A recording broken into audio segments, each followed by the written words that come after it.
I'm actually recording this. Today, I'm going to talk you through 2 easy steps for a beginner to improve the playability of their guitar.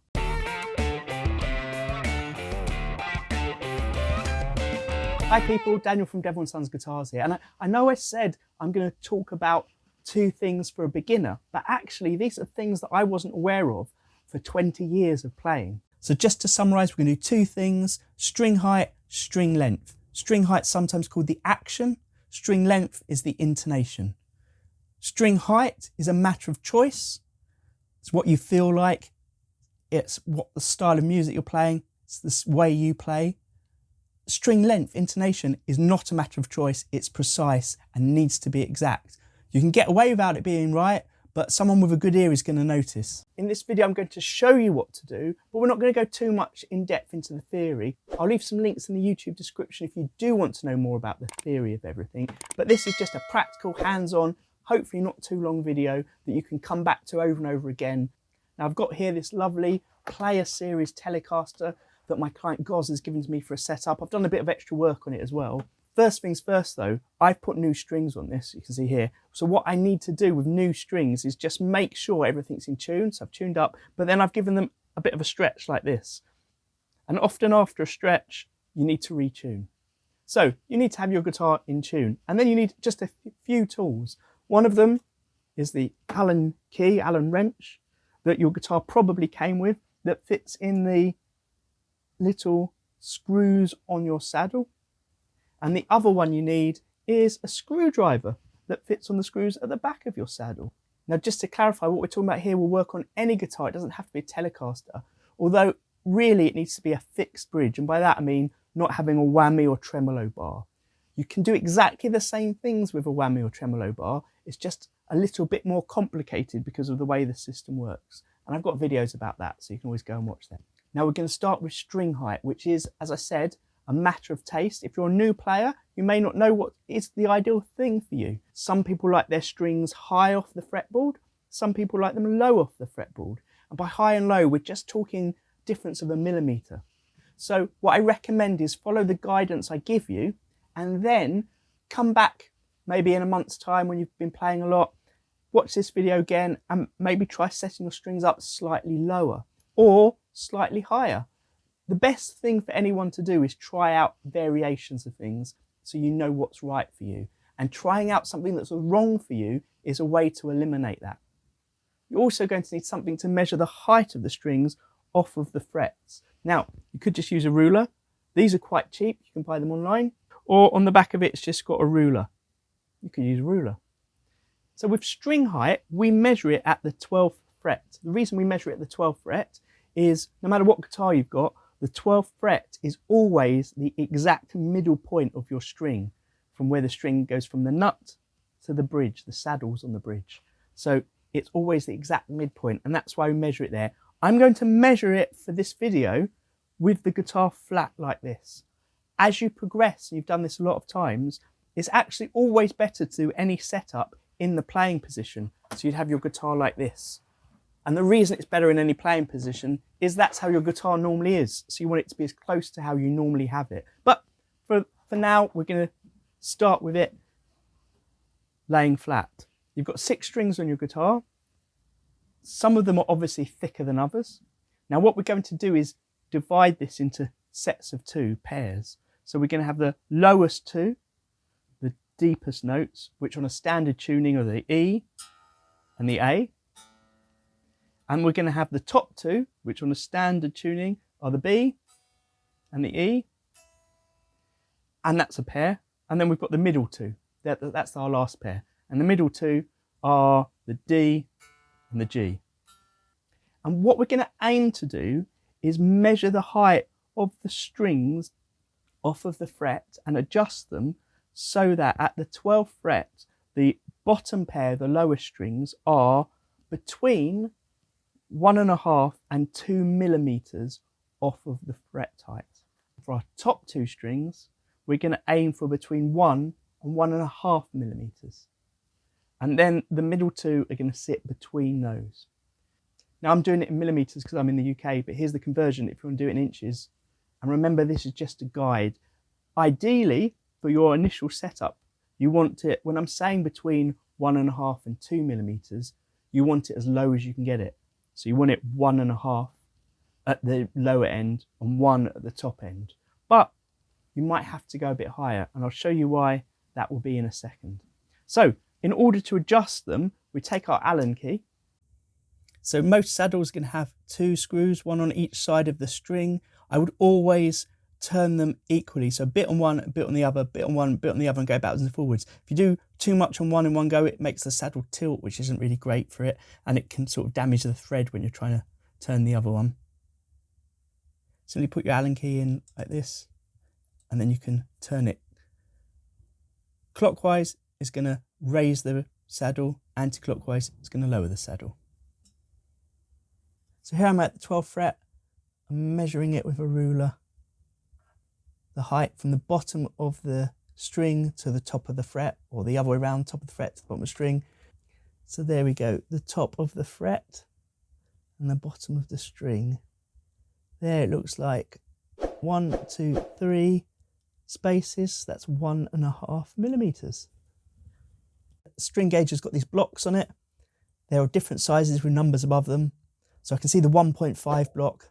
That's what I want to go behind my string, and I want my string at the 12th fret to be just on top of that black block, and that means it's 1.5 millimeters off of the 12th string. Great, so I've set my strings as I mentioned, aiming for the lowest of those values, 1.5 for the lower pair, 1 for the upper pair, and the middle pair I've gone in between, 1.25. Now, before I do anything else, that's going to have affected the tuning, so let's just retune my guitar. Now, most people use the standard tuning of E, A, D, G, B, E. If for some reason you're not using that tuning, you play with a different tuning, then every stage of this, you should use the tuning you normally use, not the one I'm telling you about. So let me carry on with my tuning. Right, I'm in tune. Now I'm going to plug in my amp for the next stage, because what I'm going to do now is play every note, so every fret of each string, starting from the open string up to the top fret here. And I'm going to do that in the playing position because it's actually easier to do that. And like I said, you should always do as much as you can in the playing position. What I'm looking for is that every note sounds clearly. So now I've got my G string lower than it should be, quite a bit lower. And what happens when I play it open, as you can hear, it's sort of catching on some of the frets. And as I play the notes, it's just choking out. That's no good. It's because the string's too low. And when I'm holding down the fret, the angle between the string, which is now at the top of that fret that I'm holding down, all the way to the saddle, isn't high enough, isn't big enough, and it's catching on those other frets. So I'm going to raise this.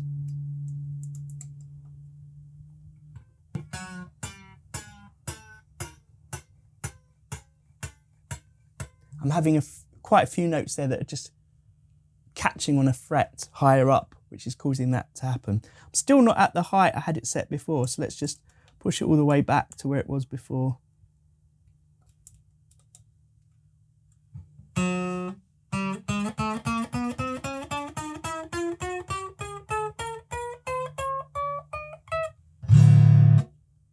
just going to quickly do this in the sitting playing position. It's good, also a good warm-up exercise, this.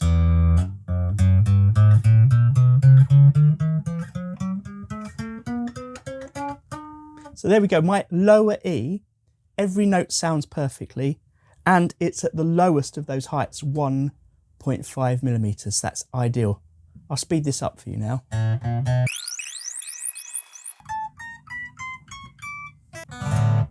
So all of those were perfect. You might get, when you're playing, a little bit of fret buzz, which is where you play a note and you can hear it just brushing on the fret and sort of making a buzzing sound. Sometimes when your strings are set low, and people that play, for example, very fast shredding heavy metal, like their strings set low, and they may even go lower than the guide that I've said of 1.5 through to 1.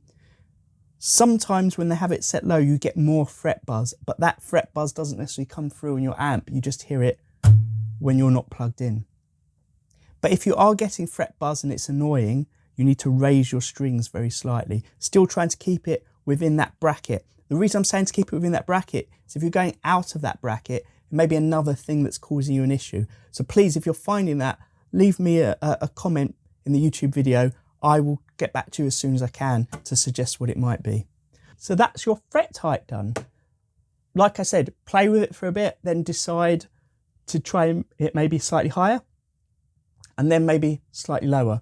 In fact, I would always go slightly higher first. And you'll decide what's more comfortable for you. It really depends on the type of music you're playing. If you're using a lot of slide, for example, it's often better to have the strings slightly higher.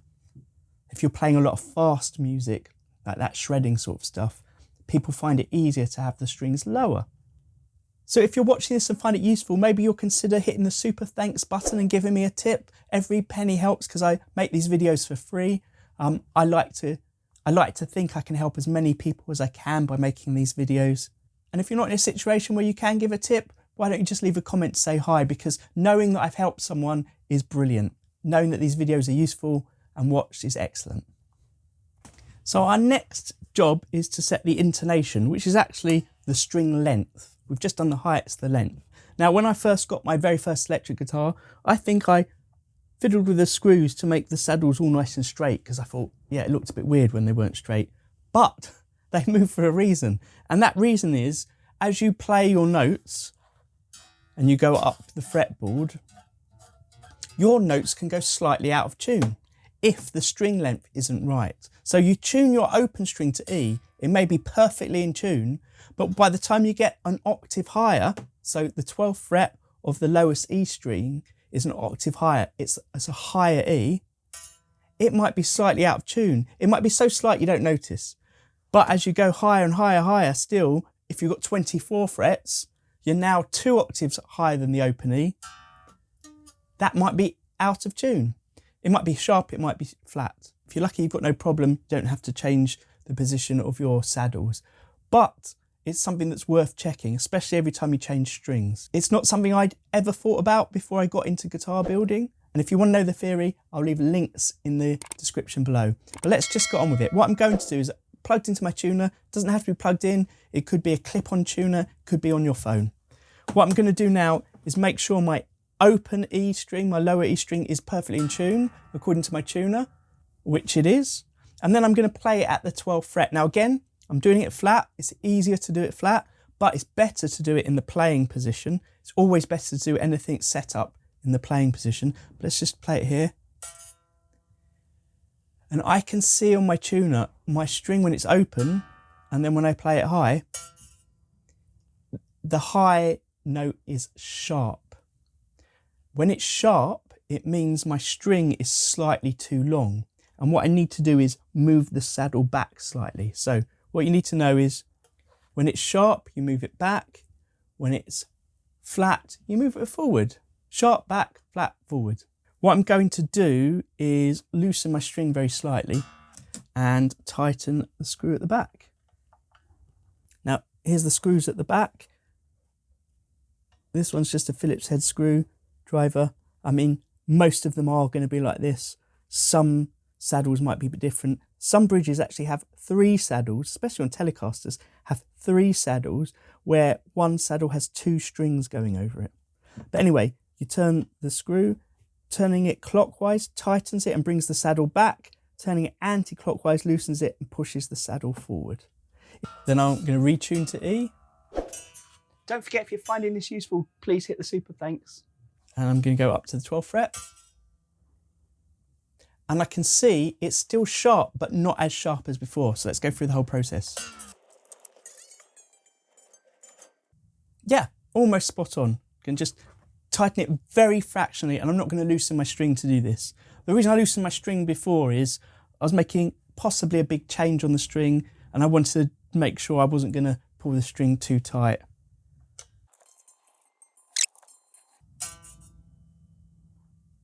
Okay, spot on. I'm now going to work through my other strings. I'm not going to film this. But remember, if it is sharp at the 12th fret, I need to make the saddle go backwards.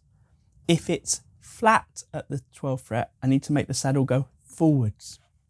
Another reason to loosen the string is it loosens the tension on the saddle makes it easier to turn and move. If you want to know about other bridges that aren't like this one, I've got a whole series of bridge videos. Again, I'll leave a link in the description for them. And that series of videos is probably going to cover what bridge you've got and go into detail about how to do this if yours doesn't look like this. You can always leave a comment in the comment thread and I can get back to you with a link to the right video. So, excellent. A quick summary then. What we've done is adjusted the string height. The string height is a personal choice.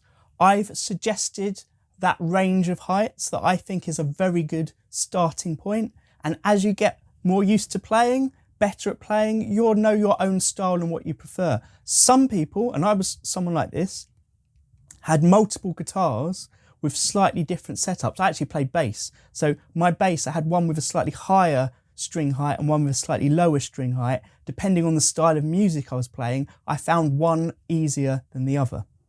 The string height can also be used to get rid of a bit of buzz if it's there. And then we've changed the intonation. Now the intonation is not a matter of taste, it's precise.